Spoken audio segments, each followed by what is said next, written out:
આ શું લગાવ્યું છે મેડમ? Face pack. હા, ફેસ પેક એમ ને? એટલે મારે 2000 નો ખર્ચો પાક્કો ચૂનો લાગી ગયો મારે 2000 નો એમ ને? ના હવે તો આ તો ઘરની વસ્તુઓમાંથી બનાવ્યો છે. ચણાનો લોટ, મધ, પછી પાણી, હળદર એ બધું નાખીને બનાવ્યો છે, એટલે એટલો બધો કઈ ખર્ચો નથી આવ્યો. ટેન્શન નહીં લો. અચ્છા, એટલે તને આમ બચત કરતાય ફાવે એમ? ક્યારે યસ, શીખ્યા આવું બધું? એવું બધું મને પહેલાથી આવડે. હું જન્મીને ત્યારથી બચત કરતા આવડે છે. ઓહો, તો આ મહિને 4-5 હજાર ના કપડા દર મહિને થાય ઈ બધું શું છે? પણ કપડાં તો પહેરવા જોઈએ કે નહીં? કપડાં વગર કોઈ માણસ બહાર નીકળે? ના નીકળે ને તો કપડાની જરૂર પડે, એટલે એના તો ખર્ચા થાય. હવે એ તો દર મહિને? હશ તો પછી દર મહિને લેવાનું હોય, દર મહિને ફેશન બદલાતી જાય તો દર મહિને લેવું પડે કે નહીં? એવું એમ ને? એટલે આ કોણે શીખવાડ્યું તને આવું બધું મોઢે લગાવવાનું ને એવું બધું? એ બધું આપણે છે ને યુટ્યુબ, ફેસબુક એ બધું જોયા કરીએ ને, એના પરથી આપણને બધું ખબર પડી જાય કે આવું આવું કરવાનું. પણ યુટ્યુબ વાળા તો બધું શીખવાડે, ઈ બધું કરે, એના વધારે ન ચડાય. પણ આપણા જે જૂના જમાનાના જે બધા વડીલો ને બધા હોય ને, એ બધા પણ કહે કે આવું ચણાનો લોટ તમે લગાવો ને તો બહુ સારો ફેસ માટે. બધા ખીલ હોય ને એ દૂર થઈ જાય. જો કે મને ખીલ નથી, ક્લીન ફેસ છે મારો તો, પણ આમ કે થોડું આમ સારું લાગે, ઠંડુ ઠંડુ લાગે. એવું છે? તો યુટ્યુબ પર સર્ચ કરીશ ને આવું ફેસ પેક લગાવવાનું, એટલે 10 અલગ અલગ નુસ્ખા આવશે. તું કોની ઉપર વિશ્વાસ કરી?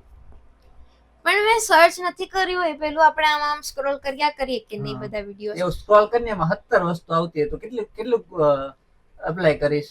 મેં તમારે શું છે, તમારા મોઢા પર લગાવ્યું છે. પણ આ મને એમ છું કે સજેશન આપું તને એમ. હું તમને એક સજેશન આપું. તમને બી છે ને, જો અહીંયા ખીલ આવ્યું છે ને, તો એ ખીલ દૂર કરી દો. આવું લગાવી દો ને તો ખીલ દૂર થઈ જશે. એટલે દૂર રિયલ માં દૂર થઈ જાય કે બીજા બે આવી જાય? નહીં, સાચે દૂર થઈ જાય. હે? પાક્કું? હા, વિડીયોમાં એવું કીધું હતું. અચ્છા, બે વધી ગયા તો? નહીં વધે. વધી ગયા તો? અરે પણ નહીં વધે ને. વધી ગયા તો? આ બહુ ઠંડુ હોય, ચણાનો લોટ છે ને ઠંડો હોય, એટલે નહીં વધે. અચ્છા, તું લગાવતી હતી ત્યારે તો તે મને એમ કીધું તું કે હની લગાવ્યું છે એટલે આમ બહુ ગરમ ગરમ લાગે છે. એ તો ત્યારે લાગતું, પણ હમણાં છે ને મસ્ત ઠંડુ ઠંડુ લાગે છે. ગરમ હતું કે નહીં એટલે, પણ હવે સુકાઈ ગયું ને તો ઠંડુ ઠંડુ લાગે છે. અચ્છા, એટલે તે આમાં હની ને એવું બધું નાખ્યું છે, એટલે હની સસ્તું આવે છે? હે? હની સસ્તું આવે છે? હની સંભળાય કા?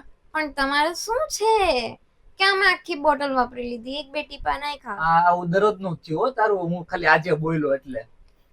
ભલે ને, પણ સારું દેખાય કે નહીં મોડું? તમને નહીં ગમે હું સારી દેખાવ તો? પણ કઈ ફરક તો લાગતો નથી.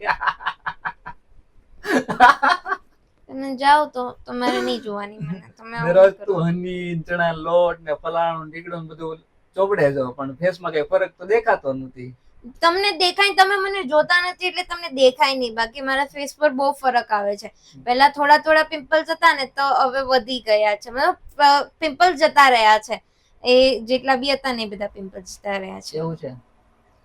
ભાઈઓ, તમારા ઘરમાં કોઈ આવા નુસ્ખા કરે છે, આવા ખર્ચા કરે છે, મને ખાસ કોમેન્ટ બોક્સમાં જણાવજો. કેમ કે અમારા ઘરે તો દરરોજ નું આવું ચાલુ હોય છે. આ લગાવો તે લગાવો. સવારે કઈક ઓલો ચોખાનો લોટ લગાવશે, બપોર થતા ઓલો કયો કીધો લોટ? ચણાનો લોટ. ચણાનો થઈ જાય છે. રાતે ઘઉંનો આવશે કે બાજરાનો? ખાવામાં તો આવે છે, પણ મોઢે લગાવવામાં લોટ વપરાય છે ભાઈ. એટલે ખાસ મને કોમેન્ટ બોક્સમાં જણાવજો કે તમારા ઘરે કયા કયા લોટ મોઢે ચોપડાય છે. બરાબર ને? હા, આ બધું ઓર્ગેનિક કહેવાય, તમે સમજો નહીં.